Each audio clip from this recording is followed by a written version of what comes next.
All right, everyone, it's time to talk about the concept of pre-crime, or the red flag laws and internet flagging of people, shitposting people do to make sure that they don't commit a crime in the future. I'm thinking about, isn't this a facet of multiple dystopian movies and novels throughout time? You know, the government developing computer programs, or private industry doing it, that profiles people and gives them like a sort of numeric representation of their likelihood to be a dissident, so you know who to watch and who to, you can get a court.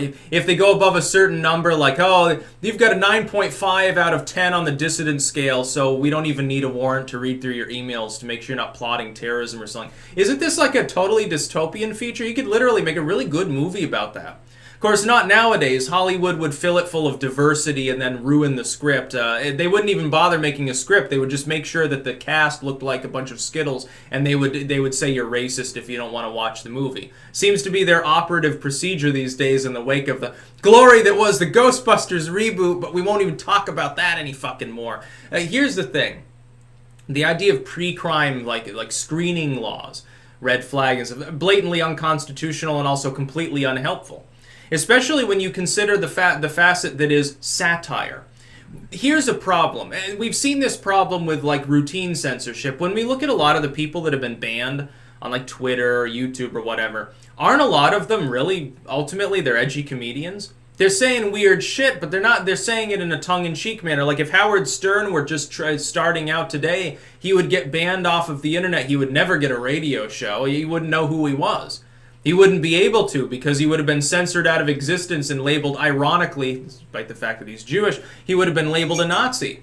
Oh my God, you use the N-word and the F-word, not the one that means fornicate, of course, and you objectify women and you say these horrible things. Yeah, I wouldn't be able to start out. None of the comedy greats or radio greats or entertainment greats of all time, really, would be able to survive in today's climate. No wonder we have shitty movie after shitty movie being pumped out by Hollywood. That and the fact that all these people, they've been deprived of their special island get-togethers, so they're too depressed to make good movies anymore.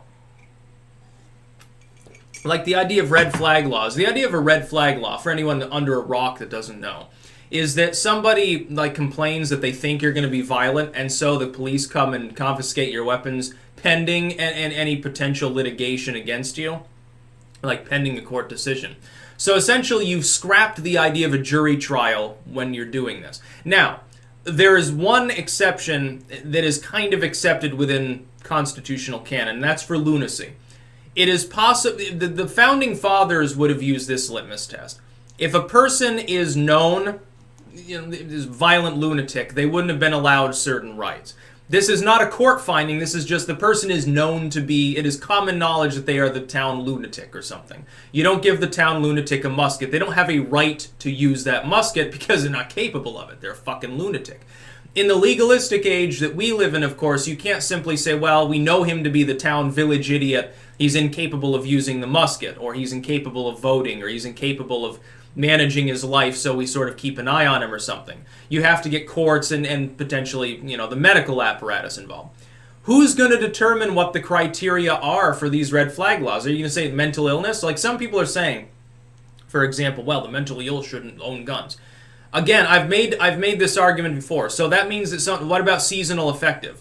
It's a recognized medical ailment. It fits into the broad category of mental illness. I have seasonal affective. Yes, I feel a little bit depressed when the cold, dreary weather comes. A little bit beyond the average person. It makes me more sluggish, and I'm like, the only thing that helps, chamomile helps a lot, because for some reason it helps seasonal affective really well.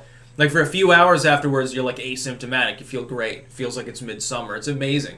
Chamomile, fucking grow it everywhere. Chamomile's a wonder drug after a certain effect. You get it strong enough. You brew it at triple or quadruple strength. You can actually feel it like well up in your body. It feels warm inside, and it's a weird experience almost. Only the Roman chamomile does this, by the way. The shitty, the pussy chamomile they have in the stores is German, which I guess that's a joke in and of itself under the circumstances, but you know what I mean. Get the Roman kind. Also, it's like a perennial or some shit like that. It's really great. Tastes good. Anyway, not to get too off track. Seasonal affective is broadly a mental problem. Would you take people's guns away? Like, okay, you have seasonal affective, so we're taking your guns until March. We'll see you in mid-March or April or something. We'll give your guns back. Don't worry, we totally won't just let them sit in a locker room or something, unmaintenance so that they can't even fucking work. What about depression? Like, someone's got clinical depression. The only correlation in any literature that I know of for someone who's got even severe depression and gun crime would be suicide, which, by the way, is about a third of all gun crimes in the U.S. You are generally safe. Depression kills more people than deliberately inflicted mass shooting or anything like that by far. More likely to get murdered, by the way, with a hammer or a knife than by a gun in the United States. So, I mean, are you going to take guns away from them because they might commit suicide? Okay, well, there goes like 10 million people's ability to bear arms. I think the founders would have had a problem with that. They wouldn't have considered someone like that a lunatic, which is the litmus test. What about someone who has like paranoid schizophrenia? Now, here's an interesting one. The founders probably would have said the dude hearing voices and seeing weird shit on the TV is a lunatic, but it's inverse correlated with violent crime, so how are you going to justify taking their firearms away? Paranoid schizophrenia is literally, there's an inverse correlation. They are less likely to commit every form of violent crime than the general population. Maybe they should have more guns. Maybe the military should be comprised of schizophrenic people, and then it would be less likely to drop bombs up you. You know, like Terry Davis or something. Give him a gun. I doubt he'd kill anyone. Apparently, by the way, his death was an accident. He didn't mean to kill himself. He fell on the train tracks and got run over. Fucking poor dude. He was legitimately massively delusional. He was the one that made Temple OS. Look up Terry Davis archives at some point. You'll see some... It's the weirdest out there shit you'll ever see. Real interesting. His life was a real sad story. He's a genius, actually. So what exactly are you going to use for criteria? And by the way, what happens, like let's say this. Let's say that your girlfriend says, well, you have a fight with your girlfriend or your dad or something.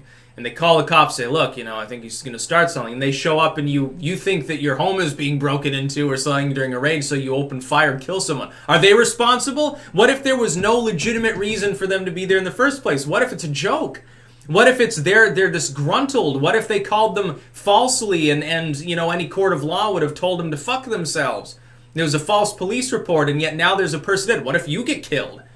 We've had this problem with marijuana before. For years and years, they told us, well, pot causes other crime. Pot itself isn't bad, just like guns themselves aren't bad, but it causes all these problems. Suicide, mass shootings and stuff. Guns in the home cause death. Okay, they did this for pot, and no-knock raids were conducted for decades and decades on someone because they had one fucking happy hippie pot plant, one hemp plant in their room. And they'd get gunned down by cops, or they would think I'm being robbed, so they would gun the cops down, or their home gets trashed, their dog gets shot, their kids get terrified, scarred for life. All of these terrible things happened on a fairly routine basis. The cops' resources are wasted, some of them die, their fucking time is wasted going after some pot owner. Now you're telling me that we need to enable the general population to basically crank call the cops and potentially get someone killed.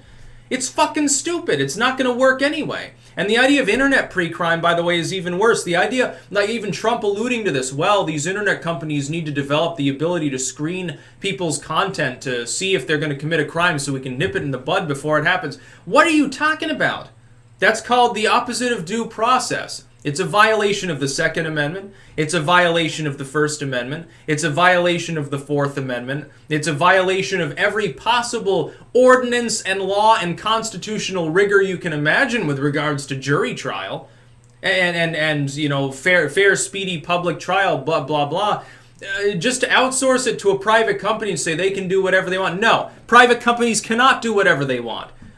So you're telling me that some ma and pa bakery out in buttfuck nowhere has to bake the dildo cake? That's obviously a grave constitutional concern to people who are liberal. They must bake the dildo cake. But it's not necessary for a company that essentially has a communications oligarchy going on with 2 or 3 other companies. It's not necessary for them to be couriers, platforms of information that are unbiased. It's not necessary for them to apply any privacy stringency to that communication. They can just give everything to the government, profile everything. You have no problem with this.